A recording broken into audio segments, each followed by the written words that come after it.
Maria and Ricardo, a couple in their late 40s, had worked their entire lives for this moment. In 2005, they finally signed the papers for their own home, drawn in by a low teaser rate loan. They were told property values would only ever rise. This was the American dream, made real. But what they didn't know was that their dream, and the dreams of millions like them, was built on a foundation of pure poison. A sprawling web of toxic loans that would not only shatter their lives, but ignite a global economic inferno, wiping out an estimated $10 trillion in global stock market value and $4 trillion in retirement funds worldwide. For generations, homeownership has been the bedrock of the American dream, a symbol of stability, prosperity, and a secure future. By the early 2000s, this dream seemed more accessible than ever. The housing market was booming, and lenders were practically giving money away. The belief was unwavering. House prices would always go up.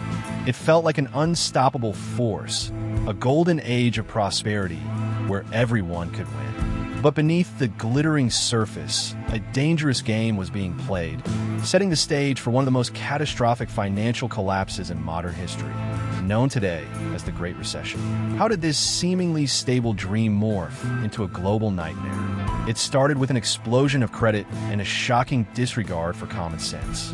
From the mid-1990s into the early 2000s, mortgage lenders like New Century Financial and Countrywide Financial began aggressively pushing what were called subprime mortgages. These weren't for people with perfect credit. They were for anyone, often those with shaky finances or uncertain incomes. Lenders offered irresistible teaser rates, incredibly low initial payments that would reset to much higher, unaffordable rates after. A few years, it was a ticking time bomb, but in the frenzy of rising home prices, everyone from borrowers to lenders convinced themselves it was a golden opportunity. Some lenders even encouraged liar loans, where borrowers' incomes weren't verified, or worse, misrepresented, all to keep the money flowing and the housing bubble inflated. To understand how this dream turned toxic, imagine a giant, precarious game of Jenga, but built with houses. Banks started giving out these easy money subprime loans to almost anyone. These individual loans were then bundled together by investment banks like Lehman Brothers and Goldman Sachs into enormous packages called mortgage-backed securities, or MBS. Think of these as the first layer of Jenga blocks. But it didn't stop there. Different pieces of these MBS packages were then rebundled, sliced, and diced into even more complex, unstable structures called collateralized debt obligations, or CDOs. Intricate, towering Jenga constructions.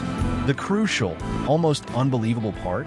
Credit rating agencies like Moody's and Standard & Poor's, who were paid by these very same banks, stamped these wobbly towers with the highest possible safety rating, AAA. This made investors worldwide believe they were safe bets. To add another layer of risk, companies like the insurance giant AIG sold credit default swaps, essentially insurance against these towers falling, without holding nearly enough money to pay out if they did. The fraud wasn't a single-person scheme. It was a systemic failure fueled by greed, deregulation, conflicts of interest, and a collective delusion that the housing market was invincible. By late 2006, the first cracks in this seemingly impenetrable facade began to appear. Housing prices, which had been soaring, stopped their relentless climb and started to fall. At the same time, those teaser rates on subprime mortgages began to reset, doubling monthly payments for people like Maria and Ricardo. Suddenly, millions of homeowners found themselves trapped. Their home values were plummeting, making it impossible to refinance, and their mortgage payments were skyrocketing. The first defaults emerged, then a trickle became a stream, turning into a flood. By mid-2007, mortgage delinquencies were rising rapidly. The market for these complex MBS and CDOs, once seemingly liquid, started to freeze up. On June 20th, 2007, investment bank Bear Stearns had to bail out two of its own hedge funds, both heavily exposed to subprime mortgages. The Jenga tower was beginning to sway, but still, many refused to believe it could fall. The year 2008 arrived, and the swaying turned into a violent tremor. On March 16th, the unthinkable happened. Bear Stearns, a Wall Street giant, collapsed and was acquired by JP Morgan Chase in a fire sale. This sent a chilling message through the financial world. Then, on September 7th, government-sponsored enterprises Fannie Mae and Freddie Mac, who had guaranteed vast amounts of mortgages, were placed into government conservatorship. The global financial system was on the brink. Just 8 days later, on September 15, 2008, the hammer fell. Lehman Brothers, another venerable investment bank, filed for Chapter 11 bankruptcy. This wasn't just a crack, it was the entire foundation giving way. The next day, the U.S. government had to bail out AIG, the insurance giant, with an $85 billion loan to prevent an even wider systemic collapse, as its unhedged bets threatened to bring down countless other institutions. The dominoes were falling, and the world watched in horror.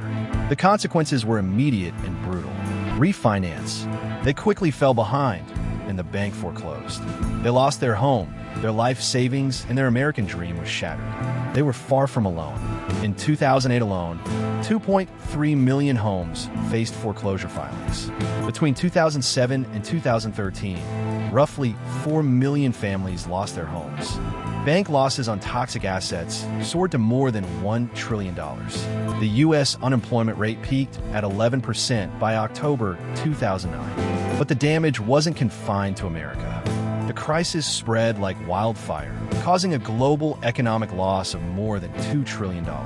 Ordinary people's savings and retirement funds, including public pensions, suffered catastrophic losses. The Jenga tower had fallen, and its blocks were scattered across the globe, burying millions under the rubble of economic ruin. The Great Recession laid bare the dangers of unchecked greed, lax regulation, and a financial system that became too complex and interconnected to fail, or so they thought.